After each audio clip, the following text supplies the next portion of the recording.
تو راستے میں ایک جگہ پر ان کے مریدوں میں ہر قسم کے مرید تھے، اور ایک مرید ایسا تھا کہ جو صاحب حیثیت تھا.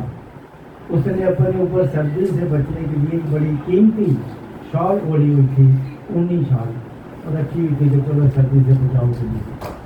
تو ایک جگہ جب رات کو ان بزرگوں نے پڑاؤ کیا، سارے دوست بیٹھ کے کمرے میں، تو سردی بہت تھی. اس بندے کے دل میں خیال آیا کہ یار یہ مرشد کریم بیٹھے ہوئے، ان کو سردی لگ رہی ہوگی، تو میں یہ شال اپنی ان کے قدموں کے اوپر ڈال دیتا ہوں. اور اس نے اٹھ کر وہ شال اپنے مرشد کے قدموں کے اوپر ڈال دیا. اللہ اکبر. کہ میرا مرشد سردی سے ذرا بچ گیا. شال جب ڈال کے ابھی بیٹھے ہی ہے تو فوراً اس کے دل میں خیال آیا کہ یار اتنی قیمتی شال ہے، تو اتنی مہنگی تم نے خریدی ہے، تو یہ اگر مرشد کے قدموں میں ڈال دی اور لوگ بھی پاؤں لگائیں گے تو یہ خراب ہو جائے گی. تو یہ میں نے پتہ نہیں صحیح کیا نہیں کیا. خیر گزر گیا، وقت گزر گیا، آگے چلے گئے، محفل ہو گئی، ذکر ہو گیا، سب کچھ ہو گیا.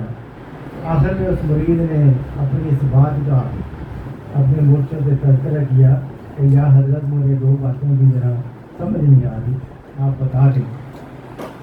تو آپ نے کہا جی پوچھو. اس نے کہا جی الہام کیا ہوتا ہے اور وسوسہ کیا ہوتا ہے؟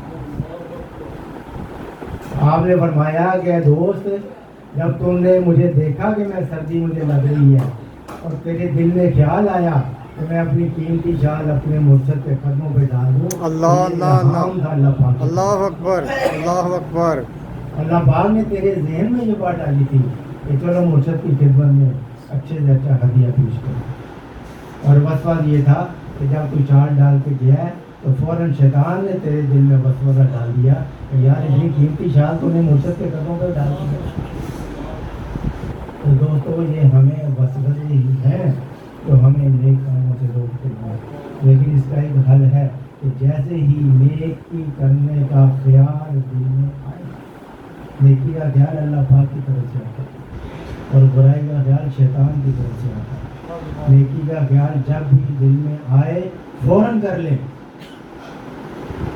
ورنہ جب نہیں کریں گے تو شیطان پھر وسوسہ ڈالے گا.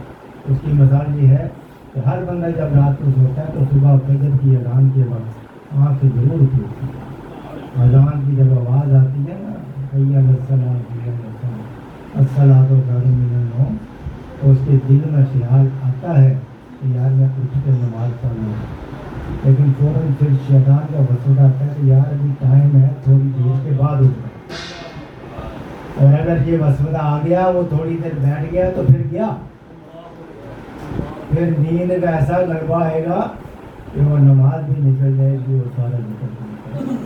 اس لیے فوراً جب نیکی کا خیال ہے تو فوراً ہم بھی کرنا چاہیے. اگر آپ کا خیال ہے کہ میں محفل میں جانا ہے، فوراً تیار ہو کے ڈیوٹی پہن کے تیاری کریں نکلے گھر سے. اگر گھر میں بیٹھے تھے تو کوئی نہ کوئی رکاوٹ دے گی بچے آپ کو، پتا نہیں ابا جی یہ کام ہے یہ کام ہے، تو پھر آپ نہیں رکھتے. یہ تو نیکی کی بات ہے. خودکشی بھی اگر بندے نے کرنی ہے نا، حرام خودکشی حرام کام ہے. ہم بچپن میں یہ وقت اکثر دوستوں کو سنایا کرتے تھے کہ خودکشی بھی بندے جو ارادہ کر لے نا تو کہتے ہیں تھنک ڈن، سوچا اور فوراً کر دیا. اگر اس کے خیال میں آیا کہ میں نے خودکشی کرنی ہے تو فوراً دریا میں چھلانگ لگا دی تو خودکشی ہو جائے گی. اگر اس نے کہا کہ اچھا ٹھہرو شام کو کروں گا یا کل کروں گا، تو پھر وہ خودکشی کا ارادہ بھی ترک ہوگا.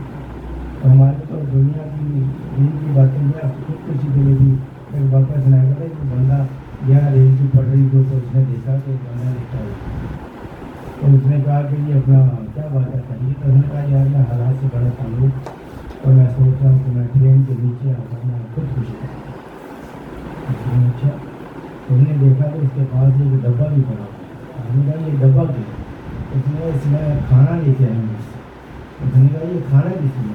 کہتا اگر ٹرین لیٹ ہوگی تو کھانا کہاں سے؟ اللہ اللہ اللہ. یعنی یہ ارادہ اگر فوری عمل نہیں کیا تو پھر آپ اس کو برہمی جامع نہیں بنا سکتے. تو دوستو اللہ پاک سے گزارش ہے، اللہ پاک سے دعا ہے، اللہ پاک ہمیں نیکی کے کام میں فوراً ہمت آ کر دے، ہم قومی جامع بنا دیں. اللہ پاک کو آپ کا مل کرنے کی